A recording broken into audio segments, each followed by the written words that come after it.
Roku stock price finally broke out of this support resistance band at $76 on Friday when they reported their quarterly earnings, in which the stock rose 25% on Friday alone. So this weekly green candle from this past week is primarily due to their earnings and Wall Street reacting to their earnings. Now, before we continue with the analysis, let's look into an article.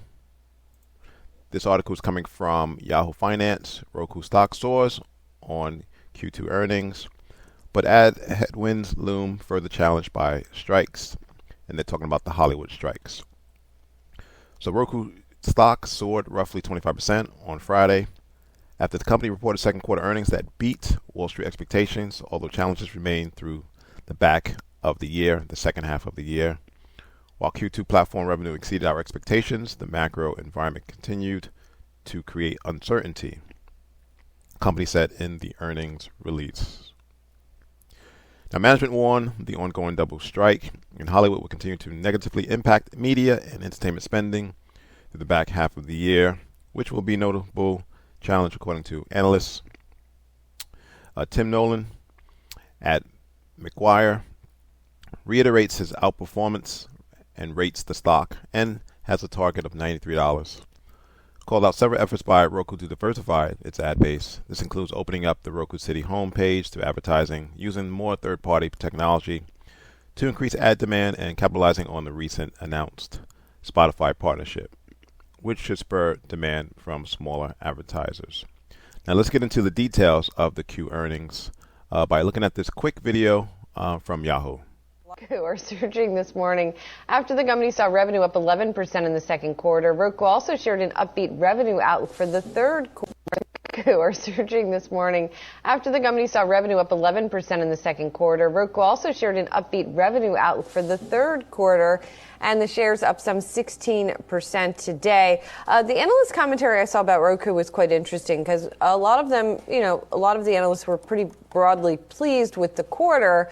At the same time, they expressed concern that if the Hollywood strike goes on long enough, that could be problematic. Now, we've seen that discussion around a lot of the streaming, either the direct streaming companies or sort of streaming adjacent companies, but I felt like that chatter was a little louder with regard to Roku, and I don't know if it's more vulnerable in some way. I think they're just tossing something on the table, honestly, here, because much of that stuff is probably already ended production and in editing, and if so, then it just comes down to, all right, what would the promotion cycle look like for it if you didn't have actors able to promote a show that was coming out? However, based on our conversations with IMAX CEO Richard Gelfond recently, he had told us that for much of the even still in production type of content that some of the media junkets had probably already been pre-taped anyway, months ahead or even after filming stopped. So some of that could already be in the can and just be rolled out.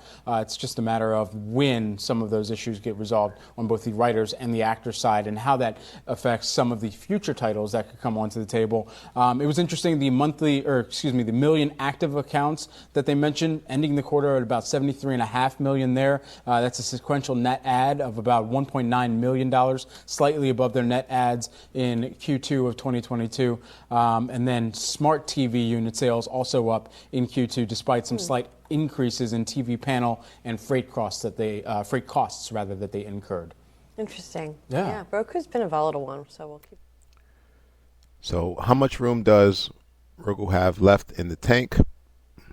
Well, the next level that I anticipate price at least taking a pause is going to be at this resistance support level at $100, which is also a round hole psychological number.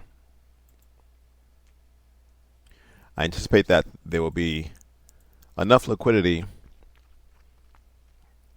for the buyers to get out their longs who got in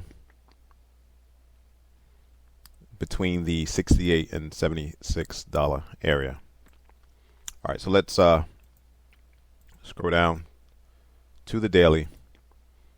And this was a clear gap and go.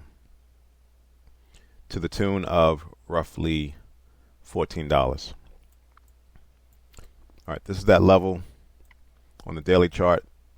As you can see, it's a nice level to take some off the table. But this was a classic gap and go on earnings. Look for Roku to hit $100 in the coming weeks/months.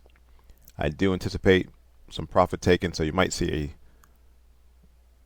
a small pullback, but the next target definitely is going to be $100. It's worth also noting that price is now extended from the moving averages, so that warrants a slight pullback as well, at least for the moving averages to catch up before price continues to move higher, as price has been making higher highs, higher lows, higher highs, higher lows. Again, the next target is $100. Thanks for watching. Subscribe. Please like the video.